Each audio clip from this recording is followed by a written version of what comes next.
So ay mga kapatid, magandang umaga sa inyong lahat. For today's video mga kapatid is, so mayroon tayong kalapati ditong nag-aaligid mga kapatid. So nandito sa ating loob. So mga kapatid, so kung gusto nyo makita siya mga kapatid, tara let's go.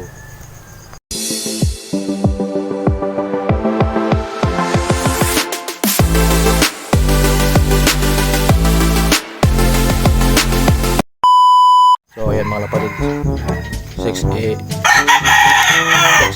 AM na umaga mga kapatid, may nag-aligid dito sa ating loob. Ayan. May dumatang kang pumasok po natin. Yun na nga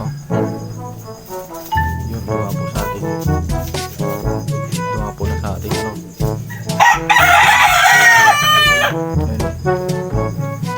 Hindi natin alam kung kaninong ibon to. Yun siya mga kapatid.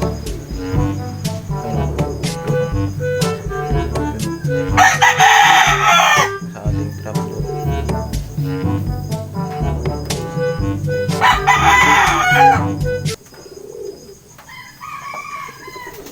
So doon tayo sa kabila mga kapatid, para makita natin kung ano yung gagawin niya.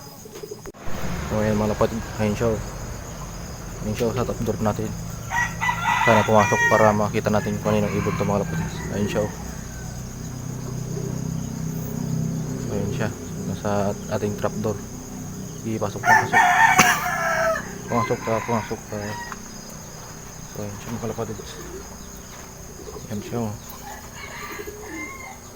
Ayan nasa trapdoor natin siya. Ayan so hindi natin alam kung anong ibon to. So mamaya check natin kung anong ibon yan mga kapatid. Ayan siya. So bali dalawa na yung mga kapatid. Yung isa andyan nasa sa ating loob. So mga 3 araw na yung ibon dyan sa loob natin na isa. Dahil yung mga ibon natin kinuha ko na rin sa tropa ko mga kapatid, dahil hindi tayo natuloy sa biyahe. So kung mapapansin nyo, andun yung blue bar natin na isa. Ayun blue bar yan mga kapatid. Tapos andun yung itim natin. Ayun pa yung blue bar natin isa. Ayun yung itim natin andyan ayun So yan mga kapatid, yan yung target natin ngayon itong araw na to. So ang aga-aga may dagit na tayo kaagad. Ayan, tingnan na natin kung ano yung gagawin ng mga kapatid.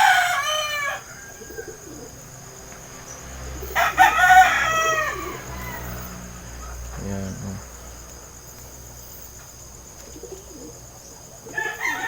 siya mga kapatid. Pati yung chocolate pala natin mga kapatid, inandyan sa loob natin. Tapos yung mga anak ng puti natin, inalay ko na kasi nabansot sila mga kapatid. Hindi sila pinapakain ng gusto ng magulang. So yan, try natin siya muliin mga kapatid. Yan pasok na yata.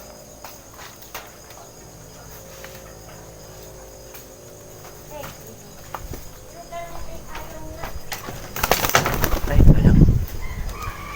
Yun, masuk natin. Sayang hindi natin na-dakma ng stop door. So ayan na muna ito mga kapatid. Mamaya papasok ko lang. Nasa bubong. So hindi na madilim hindi ko siya makita. Madilim pa kasi mga kapatid. Ayan siya. So ayan muna natin dyan mga kapatid.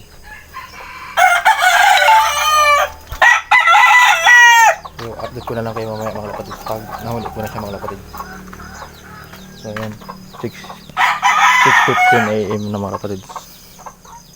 Mga kapatid, so dudugtungan lang natin yung video natin nung nakaraan mga kapatid, yung ibon natin na napapasok natin sa loob natin nung may dumadayo ditong ibon. So tara mga kapatid. So mayroon bumalik ditong ibon na naman. Bali pang-4 na to na ibon. Kasi nung nakaraan may bumalik ulit. So nandito sila mga kapatid.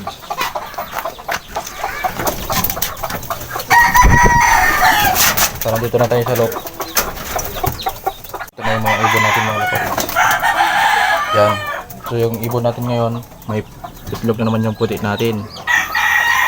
So nung nakaraan video natin, nung nag-video tayo, nung pinapasok natin yan mga kapatids, eh wala pa tong itlog mga kapatids. So naghanap pa lang siya ng pag-itlogan niya. So nakita ko to mga kapatids, may itlog dito, buti hindi nahulog. So yan, nilagay ko na ng paso. So ito mga kapatids, may bagong huli na tayo dito. Yan, yan bagong huli natin. Tapos may bagong bumalik, yan ang bluebar ulit.